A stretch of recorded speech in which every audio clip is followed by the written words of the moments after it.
مسئلہ نمبر 33،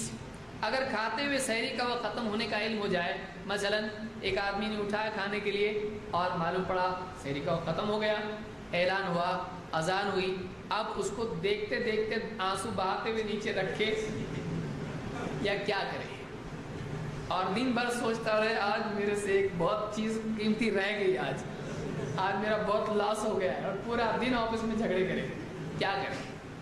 سنت یہ ہے کہ ایک آدمی اگر واقعی اس نے اٹھا لیا تھا کھانے کے لیے اور یا پینے کے لیے اور اعلان ہو جائے تو وہ کھا لے یا وہ پی لے۔ اللہ کے نبی صلی اللہ علیہ وسلم فرماتے ہیں اذا سمع احدکم النداء والاناء علی یدہ، تم میں سے کوئی اذان سن لے، یعنی اس زمانے میں اذان ہی اعلان تھا، یہ نہیں ہمارے زمانے میں 15 منٹ بعد اذان ہوتی، کار بولے اذان نہیں ہوئی ابھی تک، اور ہوئی تو بولے وہ مسجد کی بڑی مسجد کی نہیں ہوئی۔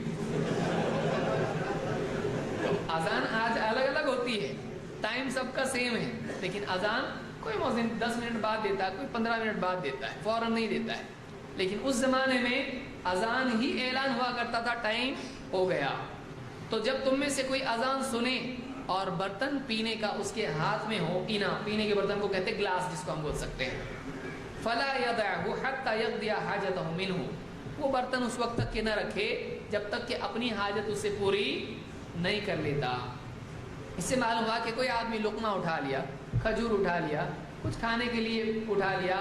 پینے کے لیے برتن اٹھا لیا، وہ جو بھی اٹھایا ہے کھا لے، لیکن اس کا یہ مطلب نہیں ہے کہ آپ بائیں ہاتھ سے پلیٹ اٹھا لیں، بولے حدیث میں نہ کہا ہے تک برتن مت رکھو، اتنا بڑا تھالا لے یہ پورا کھا رہا ہو اور وہاں جماعت بھی ہو رہی، حدیث پہ عمل ہے یہ، تو لوگ بولیں گے بھائی اس سے اچھا تم تقلید کرو، سمجھ میں آ رہی نا؟ ایسا کچھ بھی اجتہاد نہیں کرنا، ایک ایک آدمی نے اٹھا لیا اور کھا لیا کہ اس میں پوری جان اٹکی ہوئی رہے گی اس کی، پورے رات تک افطار تک وہ سوچتے رہے گا بہت بڑا لاس ہو گیا اپنا،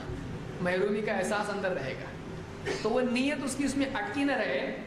آدمی اٹھا کے اس کو کھا لے اور باقی چھوڑ دے، یہ نہیں کہ پورا دسترخوان پورا جتنا چھوڑ کے گئے سب لوگ پورا کھاتا رہے، نہیں کرنا ہے ایسا۔